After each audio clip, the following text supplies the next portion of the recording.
নমস্কার বন্ধুরা। আজকে আমি যে বিষয়টা আপনাদের সঙ্গে নিয়ে আলোচনা করব সেটা হচ্ছে ফান্ডামেন্টাল অ্যানালিসিস। এটা একটা নতুন পর্ব আমি বা নতুন সিরিজ আরম্ভ করছি। যে সিরিজটা আশা করছি আপনাদের অনেকেরই ভালো লাগবে। আমি এর আগে আপনাদের সঙ্গে টেকনিক্যাল অ্যানালিসিস নিয়ে আলোচনা করে এসেছি। টেকনিক্যাল অ্যানালিসিসের পুরো একটা সিরিজ আমি আপনাদের সামনে দিয়ে রেখেছি। আপনি আমাদের চ্যানেলে গেলে দেখতে পাবেন। মানে শেয়ার বাজার সহজ পাঠ হিসাবে ওখানে দেয়া আছে। ওখানে টোটাল টেকনিক্যাল অ্যানালিসিসটা টোটালটা মোটামুটি যতটা বেসিক আপনাদের জানা উচিত পুরো বেসিকটাই ওখানে কভার করা আছে, যেটা মোটামুটি কেউ মানে ফলো করলে তার অন্তত বেসিক টেকনিক্যালি তার কোনো প্রবলেম আসবে বলে আমার মনে হয় না। এবার এখানে আমার এই মানে এতে দেখলাম আমি প্রথমে চ্যানেলটা অ্যাকচুয়ালি আমার এই ইউটিউব চ্যানেলটা খোলার পেছনে আমার মেন কারণ মানে মেন এই উদ্দেশ্য ছিল কি, যে কিছু স্টক আমার যেগুলো নিয়ে আমি নাড়াঘাটা করি সেই সব স্টকগুলো নিয়ে আমি আপনাদের সঙ্গে আলোচনা করব, বর্ডার মার্কেটের সম্বন্ধে একটু আলোচনা করব। কিন্তু এটা করতে গিয়ে দেখলাম আপনারা অনেকেই বেসিক নলেজটা আপনাদের কাছে অনেকের কাছেই অনেকটাই প্রায় কম আছে। নরমালি টেকনিক্যালি দিক থেকে বলতে পারেন, ফান্ডামেন্টালি ভাবে দেখলে বলতে পারেন, কিন্তু মানে যে যা পাচ্ছে যে কোনো স্টক বাই করে নিচ্ছে বা বাই করার আগে কোনো স্টক কেন বাই করছি সেটা একবারও দেখছে না। তাই আমার মনে হলো যে আপনাদের সঙ্গে ফান্ডামেন্টালও মানে ফান্ডামেন্টাল জিনিসটা কি এবং ফান্ডামেন্টালি অ্যানালিসিস জিনিসটা কি এটা একটু আপনাদের সঙ্গে আমি আলোচনা করি এবং এটার কয়েকটা পর্ব তৈরি করি। আমি একদম লেম্যান ল্যাঙ্গুয়েজে বেসিক জিনিসগুলো অর্থাৎ ফান্ডামেন্টালের একদম যেগুলো না জানলে নয়, একটা কোম্পানির ফান্ডামেন্টাল অ্যানালিসিস করতে গেলে কি করতে হয় না করতে হয় সেগুলোকে নিয়ে বড়ার পুরো একটা পর্ব আমি আপনাদের জন্য করব। আশা করছি আপনাদের এই সিরিজটা ভালো লাগবে। যদি ভালো লেগে থাকে তো আমাদেরকে লাইক দিতে এবং শেয়ার করতে একদম ভুলবেন না। তো দেখুন, এই পর্বটা আরম্ভ করার আগে একটা জিনিস আপনাদের সঙ্গে দেখাই। সেটা হচ্ছে এনার নাম হচ্ছে ওয়ারেন বাফেট। যারা জানেন, জানেন, যারা জানেন না তাদের সঙ্গে বলি। ইনি একদম একটা মিডল ক্লাস ফ্যামিলি থেকে উঠে এসেছেন এবং যারা স্টক মার্কেট করেন তারা অনেকেই এনাকে চেনেন এবং ইনি মোটামুটি বিশ্বের সবথেকে বড় একজন ধনী ব্যক্তি, যার নেট নেট ওয়েথ মানে টোটাল ধনসম্পদের রাশি বলতে পারেন প্রায় ১১১ মিলিয়ন কোটি ডলার। মানে এত টাকা সম্পত্তি উনি করেছেন শুধুমাত্র স্টক মার্কেট থেকে ইনভেস্ট করে। তা ওনাকে আমরা অনেকেই মানি এবং ওনার একটা বিশেষ কোড আছে, যে কোডটা আমি এখানে উল্লেখ করেছি আপনাদের জন্য। সেটা হচ্ছে যে I never invest in anything that I don't understand. অর্থাৎ উনি কি বলতে চাইছেন, যে উনি বলছেন আমি এরকম কোনো জিনিসে ইনভেস্ট করি না যেটা আমি বুঝি না। ওকে, আমরা এখানে অনেকেই দেখতে পারবেন মার্কেটে আপনারা কজন কটা স্টককে অ্যানালিসিস করেন বা কটা কটা স্টক দেখেন বা বোঝেন বা কোনো কোম্পানিতে ইনভেস্ট করছেন সেই কোম্পানির সম্বন্ধে কিছু জানেন বা সেই কোম্পানির সম্বন্ধে কিছু জানার চেষ্টা করেন। আমি জানি নলেজ অনেকটাই বোরিং জিনিস, কিন্তু একটা জিনিস সবসময় মাথায় রাখবেন, নলেজ প্রথম আপনার কাছে সত্যিই বোরিং হবে, কিন্তু আপনি যখন এর সম্বন্ধে নলেজটা পেয়ে যাবেন এবং এই নলেজটাকে যখন নিজের ওপরে মানে অ্যাপ্লাই করবেন বা এই স্টক মার্কেটের ওপর অ্যাপ্লাই করবেন, তখন ওখান থেকে যে আপনি ফিডব্যাকটা পাবেন তার যে আনন্দ, সেই আনন্দ আপনি কারোর সঙ্গে শেয়ার করতে পারবেন না, এটাকে আমি জোর গলায় বলতে পারি। তাই সবসময় চেষ্টা করুন নলেজ যেখান থেকেই পাচ্ছেন সেখান থেকেই নলেজটাকে নেয়ার চেষ্টা করুন। তো একটা জিনিস এখানে উনি এত বড় মানে ব্যক্তি হয়ে এত বড় ইনভেস্টর হয়ে যখন উনি নিজে বলছেন যে আমি এমন কোনো জিনিস বাই করি না বা এমন কোনো স্টকে আমি ইনভেস্ট করি না যেটা আমি বুঝতে পারি না বা আমার যেটা সম্বন্ধে কোনো নলেজ নেই, সেরকম জিনিসে আমি বাই করি না।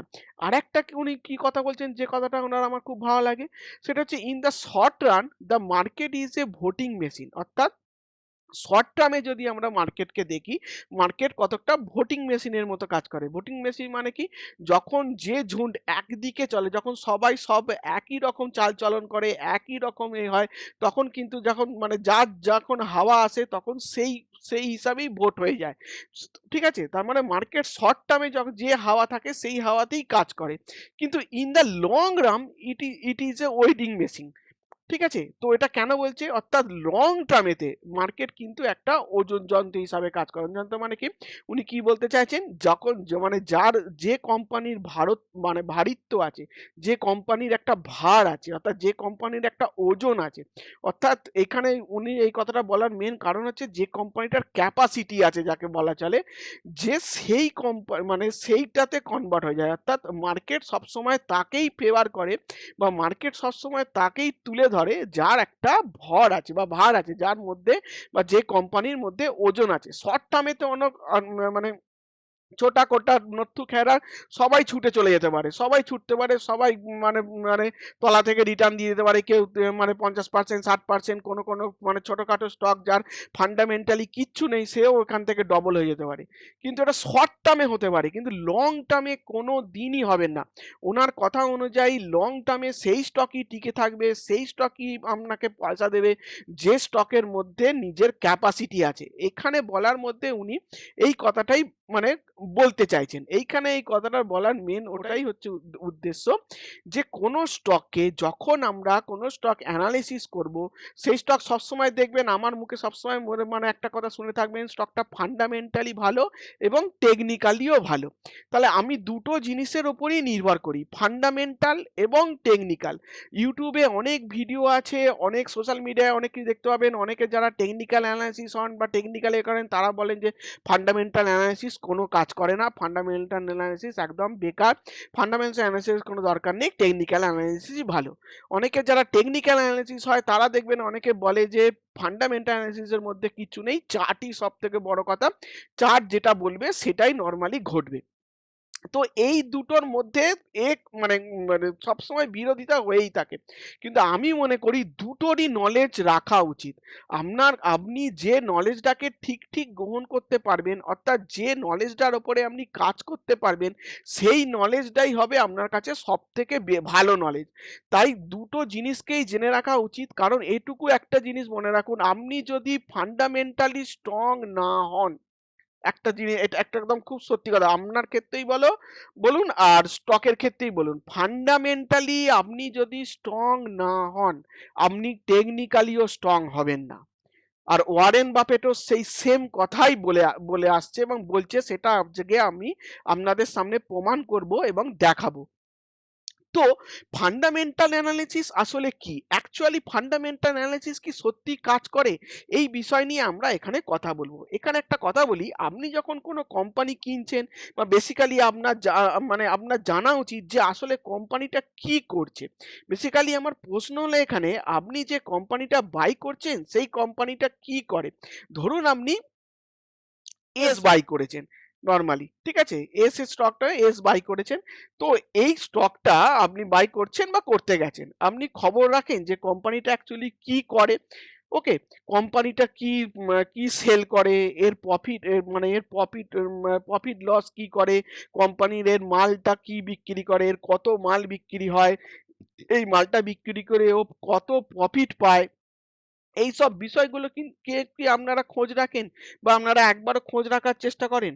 তাহলে এবার আমার এখানে একটা প্রশ্ন হলো বা এই প্রশ্নটার মানে ফান্ডামেন্টাল অ্যানালিসিস এর যে প্রশ্নটা করলাম যে ফান্ডামেন্টাল অ্যানালিসিস আসলে কি? তার উত্তরটা মানে এর উত্তরটা অ্যাকচুয়ালি কি আসবে? এর উত্তরটা অ্যাকচুয়ালি আসবে কি?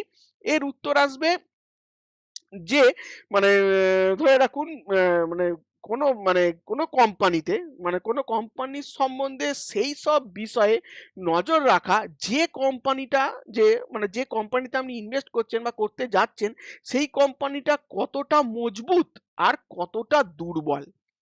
ওকে, অর্থাৎ তার মধ্যে ওজন আছে কি বা তার মধ্যে ভারিত্ব আছে কি যে পরবর্তীকালে এই কোম্পানিটা এখান থেকে আরো মানে মানে উন্নতি করতে পারে বা আরো লং টার্মে এই কোম্পানিটা স্টেবল হতে পারে।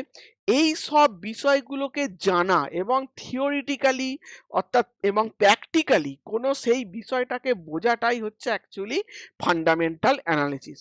অর্থাৎ যারা কোনো কোম্পানির মানে নর্মালি আমি ধরুন যদি এই কোম্পানিটা দেখি, এই কোম্পানিটার যখন আমি অ্যানালিসিস করছি সেই কোম্পানিটা অ্যাকচুয়ালি নরমালি কি করে, এর কি মাল, এ কোনো মাল প্রোডাক্ট তৈরি করে না কোনো সার্ভিস দেয়, না মানে এ কোথায় বিজনেস করে, এ যে বিজনেসটা করছে সেই বিজনেসটা কি লং টার্মে স্টেবল হবে, বা এ কত মাল এখন বিক্রি করছে করে কত প্রফিট করছে, আর আগের বছরে কত মাল বিক্রি করেছিল তার থেকে কত প্রফিট করেছিল, এই বিষয়গুলো কিন্তু আপনাদের জানা উচিত বা জেনে রাখা দরকার।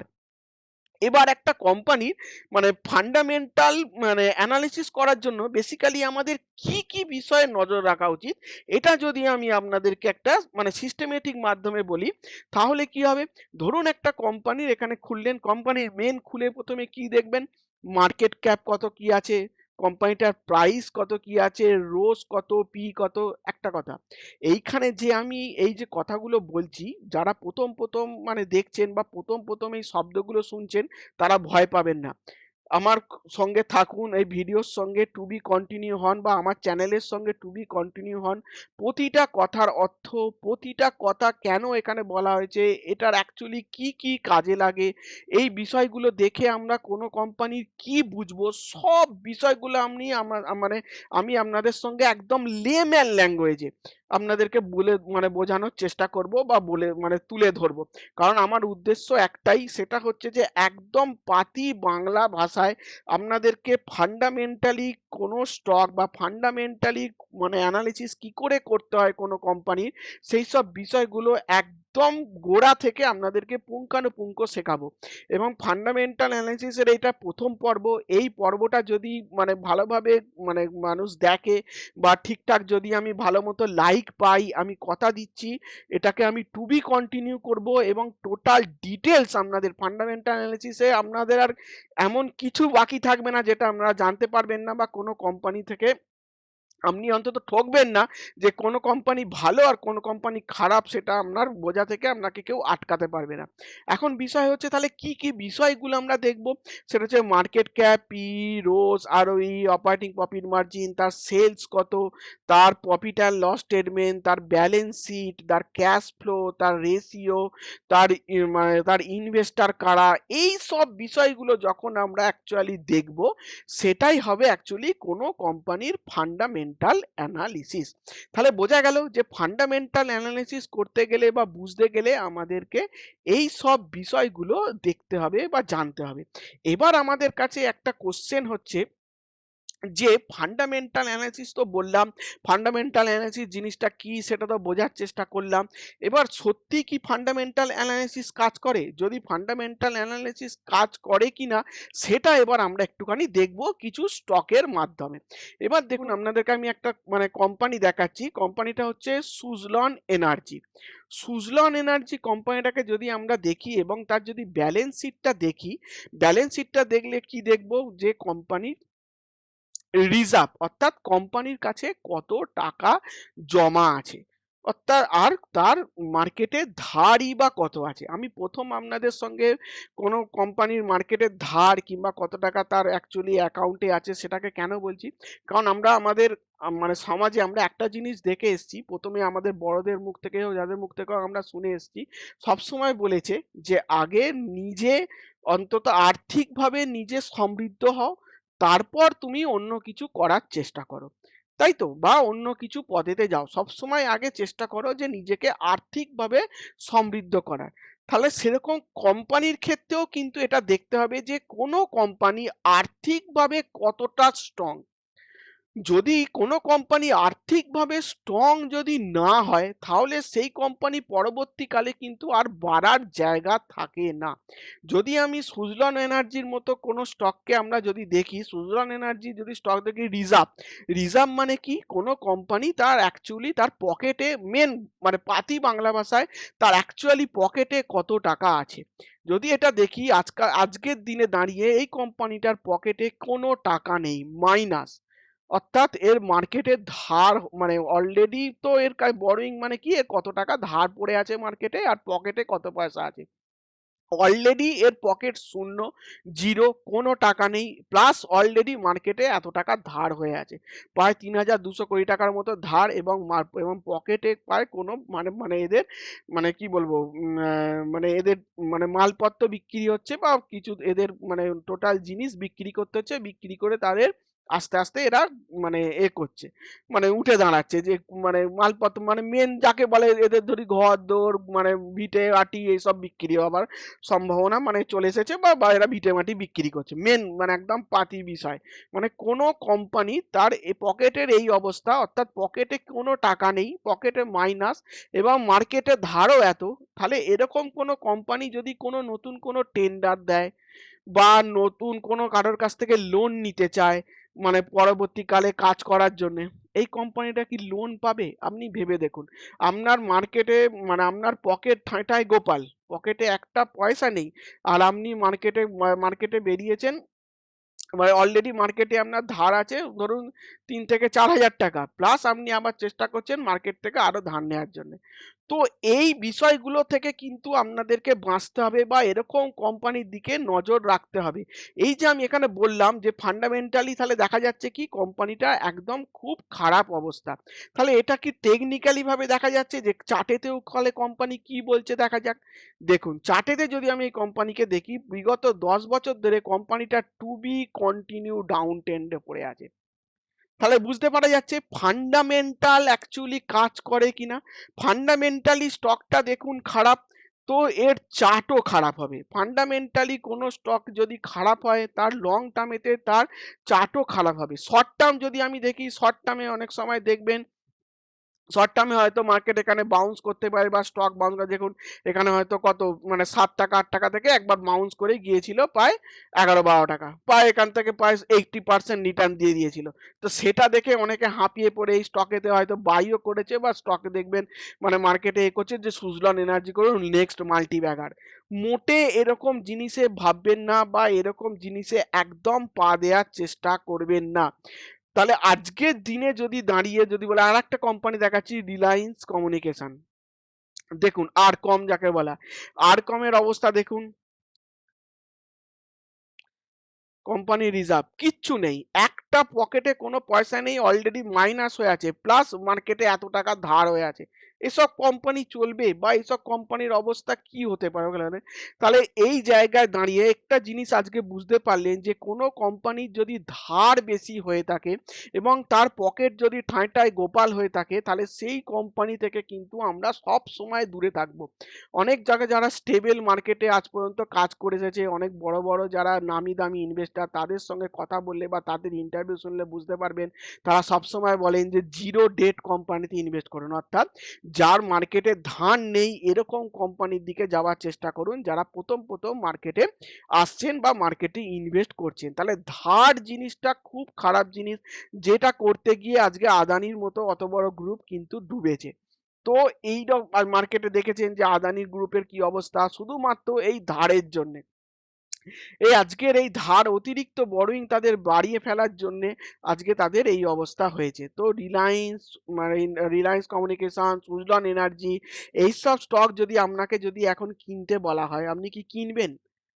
আমাকে কমেন্টে জানাবেন। উত্তরটা আমি জানি কিন্তু কমেন্টে জানাবেন যে আপনার কি আপনি কি যদি এখন আপনাকে কেউ বলে রিলায়েন্স কমিউনিকেশন কেন এখান থেকে ডবল হয়ে যাবে, সুজলন এনার্জি কেন এখান থেকে ডবল হয়ে যাবে, তাহলে কি আপনি কিনবেন?